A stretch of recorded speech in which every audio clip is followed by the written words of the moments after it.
Bismillahirrahmanirrahim. Sakit hati fisabilillah ada, tapi ada juga sakit hati yang nggak dibolehin. Baper fisabilillah banyak, makanya baper itu bisa jadi ibadah. Tergantung konteks. Kan baper itu bawa perasaan kan? Benar nggak sih artinya? Salah satu di antara baper yang berpahala yang gimana? Baper ketika sholat. Allahu Akbar. Idza waqa'atil waqi'ah. Udah mulai baper tuh. Bawa perasaan.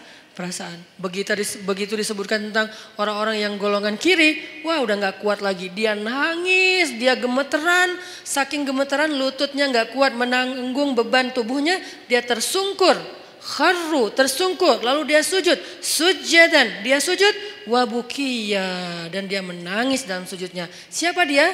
Umar bin Khattab. Orang yang paling baper dalam sholatnya. Kalau udah baca ayat-ayat kiamat di dalam sholat, Umar baper banget. Makanya ada baper yang negatif, ada baper yang positif. Sehingga semua itu soal perasaan teman-teman. Untuk itu kita perlu belajar. Wah saya sedih nih, saya kecewa nih, saya tersinggung nih, saya marah. Nah yang terakhir pertanyaannya gimana cara kita mengekspresikan kemarahan kita Ustadz. Kalau yang dihina itu Allah, Rasulullah, Islam, bahkan orang tua kita, keluarga kita, apa yang harus saya lakukan? Jangan membalas keburukan dengan keburukan, itu prinsipnya. Tadi dibacakan di sholat isya kita, idfa billati hiya ahsan. Balaslah dengan cara yang lebih baik, walaupun kita marah. Lalu bagaimana dengan cerita Abu Bakar As-Siddiq? Tapi di situ bukan hanya ada satu tokoh, ada Fanhas. Nah, apakah kita tahu persis yang kita hadapi itu Fanhas? Jangan-jangan kita menjudge Fanhas banget ini, padahal dia bukan Fanhas. Dia bisa jadi adalah orang Badui yang mengencingi Masjid Nabawi. Kan itu juga perbuatan yang menghina Islam kan? Dia datang ke Masjid Nabawi, dia buang air kecil di situ. Lalu Umar udah siap-siap tuh, saya penggal nih kepalanya nih, saya penggal nih. Kata Rasulullah, ya Umar, mahlan, tunggu Umar. Ya Rasulullah dia udah menghina masjid, dia menghina agama kita dan segala macam. Dia tuh masuk ke masjid buang air kecil loh. Lebih dahsyat. Nabi kemudian mengatakan tunggu, jangan ganggu dia. Maksudnya kalau sahabat langsung nyuruh dia pergi kan terganggu. Soalnya dia lagi menyelesaikan hajatnya kan. Kepotong kan terganggu kan, sakit. Akhirnya beresin dulu, tunggu. Udah beres, yuk kita cari air. Ambil air, bersihin. Udah disiram sama sahabat, dipanggil dia sama Rasulullah. Kamu dari mana? Dari kampung ini, oh pantesan. Dia tuh orang pedalaman yang tidak tahu peradaban. Di tempat dia, semua tempat itu toilet. Karena buat mereka tuh kan biasa aja. Maaf ya, di beberapa tempat kita ngelihat kadang-kadang orang buang air sembarangan kan.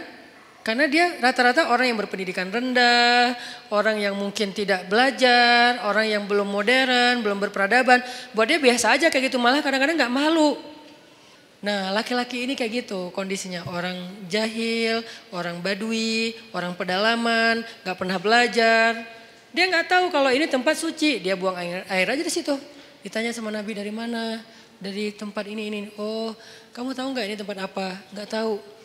Ini tuh rumah ibadah kami, di sini kami menyembah Allah, kami belajar, kami duduk di sini, kami menjaga kesuciannya. Tadi kamu sudah mengotori tempat ini. Oh saya nggak tahu. Saya nggak ngerti, maafin saya ya nggak apa-apa. Terus Nabi ngobrol panjang lebar sama dia sampai saking baiknya Nabi bisa membuat dia terkesan dengan obrolan Nabi. Akhirnya dia masuk Islam. La ikraha fiddin, tidak ada paksaan dalam agama. Tapi yang ada ta'liful qulub, membujuk hati. Kemarin pas saya jalan ke Korea, saya ngobrol sama Chan, sama sekali saya nggak mau ngomongin Islam di depan dia kalau dia belum bertanya. Tapi alhamdulillah sepanjang saya di sana nggak ngomongin Islam sama sekali. Pas pulang baru semalam dia posting foto-foto kita di sana. Dia bilang sekarang saya merasa tertarik untuk belajar Islam. Setelah bertemu dengan Ustadz Hanan dan keluarga, ternyata kok asik banget, santai. Saya nggak dipaksa, saya nggak dimarah-marahin. Pas saya salah membeli makanan Korea, apa namanya teh? Apa? Bukan samyang. Ya cireng lah pokoknya. Cireng Korea gitu ya. Kimbap. Nah, pas lagi beli kimbap kan ada porknya kan. Dia cuman dia nggak dimasukin ke dalam gulungan kimbab itu, dia kan salah. Tapi saya malah saya malah bayarin, bukan membeli, saya malah bayarin karena udah terlanjur dibeli pasti harus dibayar. Akhirnya saya kalau belum terlanjur dibeli saya nggak akan beli.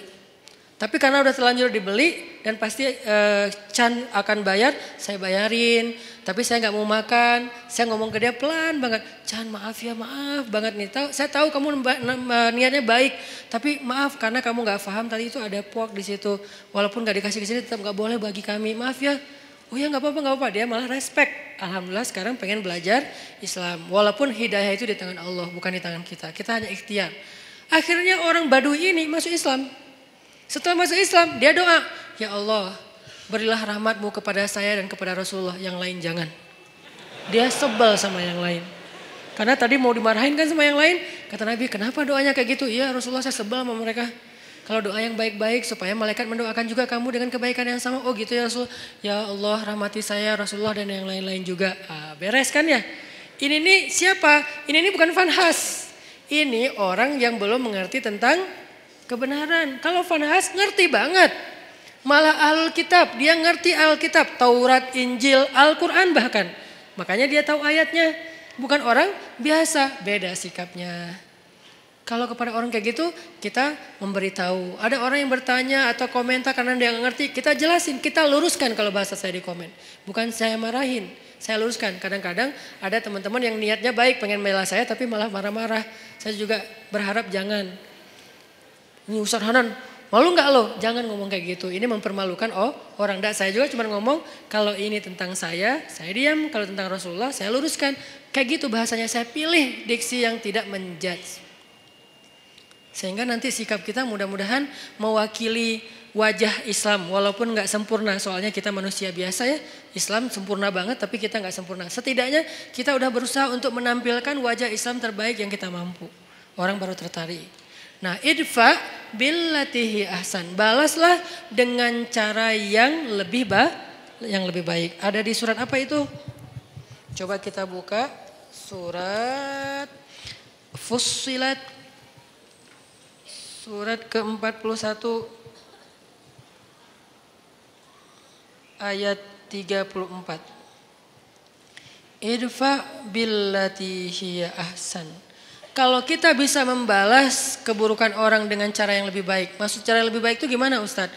Bisa jadi orangnya kita pahamkan. Itu kan cara lebih baik kan? Dia menghina Islam, kita nggak menghina dia. Kita nggak menghina agamanya, kita pahamkan. Oh ini maksudnya. Kalau dia nggak bisa juga, kita coba kebaikannya dengan cara lain. Kadang-kadang ada kebaikannya bukan dengan pemahaman, dengan narasi. Kita kasih dia hadiah kalau ada yang kenal dengan dia.